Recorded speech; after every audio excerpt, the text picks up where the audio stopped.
I want to start tonight by saying that we should not be blackmailed by people like Asaduddin Owaisi and people like him. Asaduddin Owaisi and people like him who are threatening instability, which in my understanding is a threat of violence if the Waqf bill is put through. Ladies and gentlemen, whatever the government is doing with the Waqf bill is through the process of legislation. There is parliament, there's a process of legislation, there's a Joint Parliamentary Committee, there is an elected government, there are methods, there are ways, there are rule books.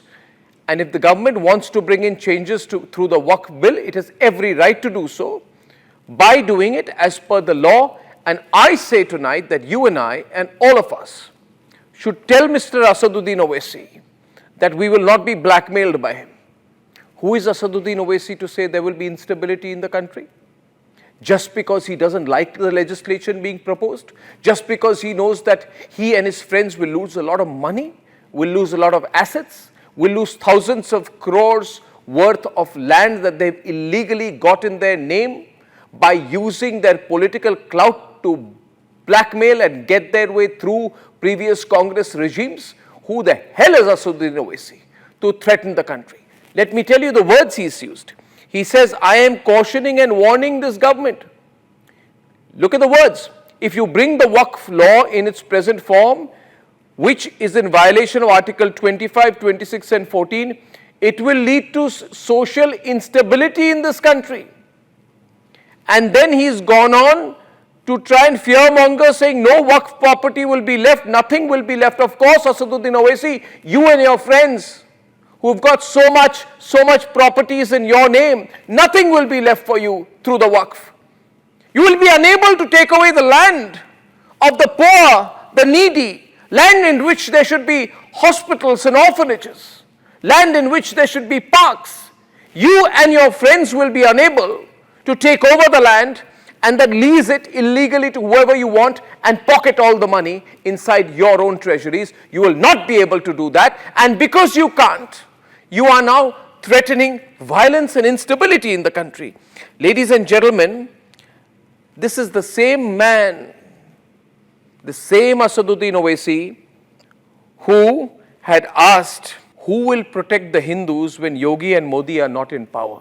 His words there were, this is a dangerous man, ladies and gentlemen. He said, हम मुसलमान वक्त के चलते खामोश हैं, हम याद रखेंगे, हालात बदलेंगे, तब तुमको कौन बचाने आएगा, जब योगी मठ में चले जाएंगे और मोदी पहाड़ों में चले जाएंगे. This is a threat, ladies and gentlemen, threat of violence.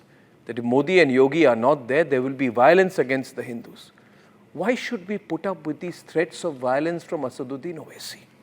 He has openly threatened Hindus, his brother, with a 15-minute warning. He said, if the police are removed for 15 minutes, 25 crore Muslims in this country will show that they are mightier than 100 crore Muslims.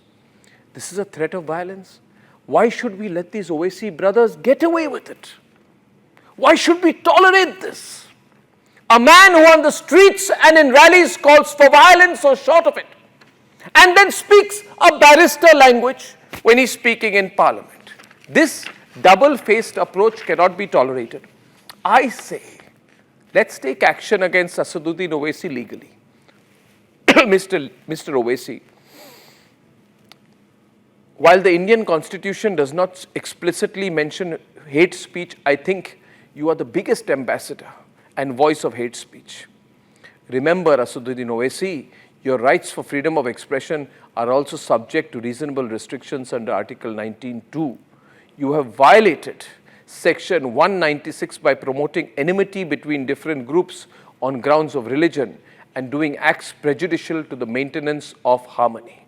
According to me, as per Section 196 of the Bharatiya Nyaya Sanhita Clause A, Owaisi has spoken words, attempts to promote on grounds of religious disharmony or feelings of enmity, hate or ill will between different religions, and he has also violated Section B, which is commit an act prejudicial to the maintenance of harmony between different groups and communities and which disturbs it, is likely to disturb public tranquility. And under these clauses, Mr. Asaduddin Owaisi should be arrested.